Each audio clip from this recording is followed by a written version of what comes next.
کہ بیٹا میری طبیعت کچھ خراب ہو رہی ہے۔ میں نے کہا کہ 1 گھنٹے تک آ سکتی ہوں، آپ کی طبیعت زیادہ خراب ہے؟ انہوں نے کہا کہ نہیں، زیادہ خراب نہیں ہے، تم کام کرو۔ میں نے اپنی امی کو کہا کہ اگر میں نے یہ کام ٹائم پر مکمل کر دیا تو میرا سر بہت خوش ہو جائے گا، آپ کو تو پتا ہے وہ بہت اچھا انسان ہے۔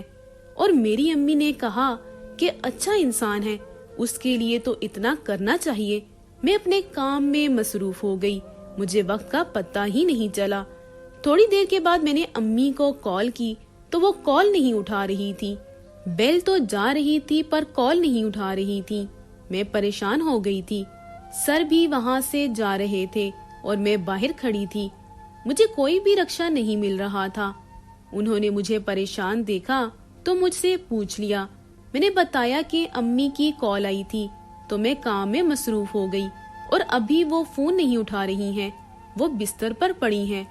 انہوں نے مجھے کہا کہ چلو میں تمہیں گھر چھوڑ دیتا ہوں۔ سر مجھے گھر چھوڑنے کے لیے آئے اور وہاں سے جانے لگے۔ جب میری چلانے کی آواز آئی تو سن کے واپس اندر آ گئی، کیونکہ میری ماں اس دنیا سے جا چکی تھی۔ میں نے اپنا سر پیٹنا شروع کر دیا کہ کیوں میں پہلے نہیں آئی، اپنی ماں سے مل لیتی، ان کو بچا لیتی، ان کو ڈاکٹر کے پاس لے جاتی۔ میری حالت بہت عجیب تھی، میں بے ہوش ہو گئی اور مجھے پورے 1 ہفتے کے بعد ہوش آیا۔ تب تک میری ماں کی تدفین ہو چکی تھی۔ یہ سب کچھ زبیر سر نے کیا تھا، لیکن میرے پاس رہنے کی کوئی جگہ نہیں تھی۔ میں گھر میں اکیلی نہیں رہنا چاہتی تھی، کیونکہ مکان مالک بڑا ہی برا انسان تھا اور شرابی بھی تھا۔ ایک دن میں نے اسے کہا کہ میرے پاس پیسے نہیں ہیں، تو اس نے کہا کہ تم سے پیسے کون مانگ رہا ہے، تم بس میرے پاس رہا کرو، کبھی تم میرے لیے کچھ کرو، کبھی میں تمہارے لیے کچھ کروں گا، تمہیں کسی چیز کی کمی نہیں ہونے دوں گا۔ تم نے تو میری بیوی دیکھی ہے نا، کتنی موٹی ہے، مجھے اچھی نہیں لگتی، لیکن تم بہت زیادہ خوبصورت ہو۔ مجھے پتہ چل گیا کہ اس کی نیت خراب ہے، اس لیے میں نے وہ گھر چھوڑ دیا۔ اس گھر میں جو سامان پڑا تھا وہ بھی اس کے حوالے کر دیا، کیونکہ 2-3 مہینے کا کرایہ نہیں دیا تھا۔ اپنا تھوڑا سا سامان لے کر میں اپنے ساتھ آفس لے آئی۔ سب مجھے دیکھ کر حیران ہو رہے تھے کہ یہ تمہارے پاس اتنا بڑا بیگ کیوں ہے، تم نے کیا یہاں سے کہیں جانا ہے؟ تو میں نے کہا کہ میں نے کسی رشتہ دار کے گھر جانا ہے، لیکن میں نے چھٹی نہیں لی تھی، سوچا کہ شام تک آفس میں بیٹھ جاؤں گی، اس کے بعد دیکھوں گی کہاں جا سکتی ہوں۔ سارے لوگ آفس سے نکل گئے اور میں آفس میں ہی چھپ گئی۔ میں نے پوری رات آفس میں گزار دی۔ 2-3 دن اسی طرح گزر گئے۔ میں ایسے ہی کرتی تھی، آفس میں ہی کہیں چھپ جایا کرتی تھی اور وہیں پر سو جاتی تھی۔ لیکن یہ بات زبیر سر کو پتہ چل گئی، انہوں نے غصہ کیا۔ مجھے لگا کہ وہ غصہ ہو رہے ہیں کہ مجھے یہ سب کچھ نہیں کرنا چاہیے۔ انہوں نے کہا کہ تم پاگل ہو، آفس میں اکیلی سو جاتی ہو، اگر کسی نے تمہیں یہاں دیکھ لیا، اسے پتہ چل گیا کہ تم ساری رات یہاں پر اکیلی ہوتی ہو، اس کے بعد کیا ہوگا؟ میں بھی پریشان تھی، میں کیا کرتی؟ میں نے رونا شروع کر دیا۔ انہوں نے کہا کہ تم میرے گھر چلو اور وہیں پر رہنا۔ میں یہ سن کر حیران ہوئی۔ میں نے کہا کہ میں آپ کے گھر کیسے آ سکتی ہوں؟ میں تو آپ کو اچھی طرح جانتی بھی نہیں ہوں۔ اس نے کہا کہ یہاں پر رہنے سے اچھا ہے کہ تم میرے گھر ہی آ جاؤ، تمہیں کوئی مسئلہ نہیں ہوگا، میں یقین دلاتا ہوں، میری بات کا یقین کرو۔ اس شخص نے میرے ساتھ ابھی تک کتنی بھلائی کی تھی، میں نے اس کا بھروسہ کر لیا اور میں اس کے گھر چلی گئی۔ جب گھر میں داخل ہوئی، وہاں پہ نوکرانی تھی جو کافی بڑی عمر کی تھی، شاید وہی گھر کو سنبھالا کرتی تھی، کیونکہ باہر چوکیدار بھی تھا اور ایک اور نوکرانی بھی تھی جو کچن میں کھڑی کام کر رہی تھی۔ اس عورت کا نام کشمالا تھا۔ سر نے کشمالا کو کہا کہ یہ لڑکی آج سے یہاں ہی رہے گی، اس کے لیے کمرہ صاف کرو اور اس کا بہت زیادہ خیال کرنا۔ وہ عورت بھی بہت اچھی تھی، اس نے میرا سامان لے کے کمرے میں رکھوا دیا اور کہا کہ تمہیں یہاں پر کسی قسم کا کوئی مسئلہ نہیں ہوگا۔ اس نے کہا کہ کسی بھی چیز کی ضرورت ہوئی تو ضرور بتانا۔ میں نے 2-3 دن سے ٹھیک سے کھانا بھی نہیں کھایا تھا۔ کھانا کھا کے سکون آ گیا۔